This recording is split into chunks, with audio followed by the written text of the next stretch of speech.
Surat civil hospital દ્વારા અમરનાથ યાત્રાના fitness સર્ટી આપવાની શરૂઆત કરવામાં આવી છે, જેમાં પ્રમાણપત્ર માટે સિવિલમાં રોજ 500 ટોકન આપવામાં આવશે તેવું જાણવા મળ્યું હતું. આગામી સમયમાં અમરનાથ યાત્રાની શરૂઆત કરવામાં આવશે. ભક્તો આ યાત્રા કરવા સમગ્ર ભારતમાંથી યાત્રાળુઓ દર્શન કરવા ઉમટી પડશે. જ્યારે આ દર્શન કરવા અને યાત્રા માટે પડતી ફિટનેસ સર્ટીની લઈને સુરત સિવિલ હોસ્પિટલ તંત્ર કામે લાગી ગયું છે. ત્યારે અમરનાથ યાત્રાના ફિટનેસ સર્ટિફિકેટ આપવાની શરૂઆત કરવામાં આવી છે, જેમાં પ્રમાણપત્ર માટે સિવિલમાં રોજ 500 ટોકન આપવામાં આવશે તેવું જાણવા મળ્યું છે. જેમાં 13 વર્ષની નાના અને 75 વર્ષથી મોટા ગર્ભવતી અને હાર્ટ પેશન્ટોને મેડિકલ સર્ટિફિકેટ અપાશે નહીં. જૂના ટ્રોમા સેન્ટરમાં ગ્રાઉન્ડ ફ્લોર પરથી 9 થી 12 વચ્ચે આ સર્ટિફિકેટ આપવામાં આવશે. 29 જૂનથી બર્ફીલા બાબા અમરનાથની યાત્રાનો પ્રારંભ થઈ રહ્યો છે, જે 19 ઓગસ્ટ સુધી ચાલશે. ચૂંટણીને કારણે પ્રવાસનો સમયગાળો 60 દિવસને બદલે 45 દિવસનો રખાયો છે. યાત્રા પર જનારા શ્રદ્ધાળુઓ માટે ફિટનેસ સર્ટિફિકેટ ફરજિયાત છે અને ફિટનેસ સર્ટિફિકેટ માટે ટ્રોમા સેન્ટરમાં યાત્રાળુઓની લાઈનો લાગી હતી. મારું નામ doctor Ganesh Govekar, medical superintendent civil hospital Surat.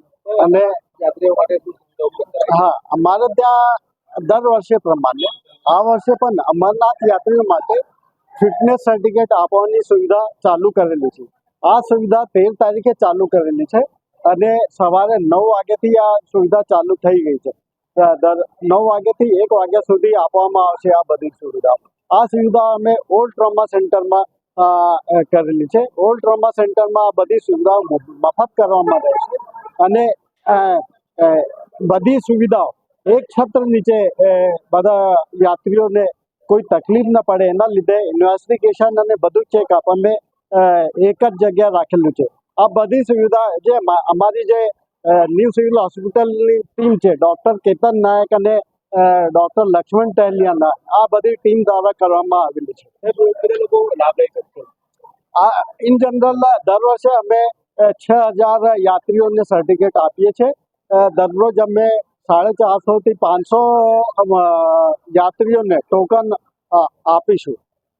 સાહેબે જણાવ્યું તેમ એક છત નીચે તમામ પ્રકારના ફેકલ્ટીઝ રાખ્યા છે, જેથી medical officer, physician, laboratory, ECG વગેરે તમામ જે શ્રાઇન બોર્ડના ક્રાઇટેરિયા મુજબ ફિટનેસ માટે જે કંઈ કરવાનું થાય છે એ તમામ સુવિધાઓ એક છત નીચે ઓલ્ડ ટ્રોમા સેન્ટરમાં રાખવામાં આવી છે, જેથી યાત્રીઓને અલગ અલગ ઓપીડીમાં જવું ના પડે. એક જગ્યાએથી એનું તમામ કામ પતી સારી રીતે સુચારુ ઢબે થઈ શકે.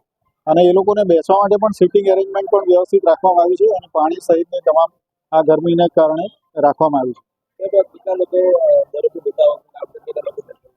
લગભગ 5000ની આજુબાજુ એપ્રોક્સિમેટલી દર વર્ષે સર્ટિફિકેટ ઇસ્યુ થતા હોય છે સિવિલ હોસ્પિટલ ખાતેથી. આજે પણ આપણે 500 ટોકનનું આયોજન કરેલું હતું. અત્યારે 400 ટોકન થઈ ગયું છે.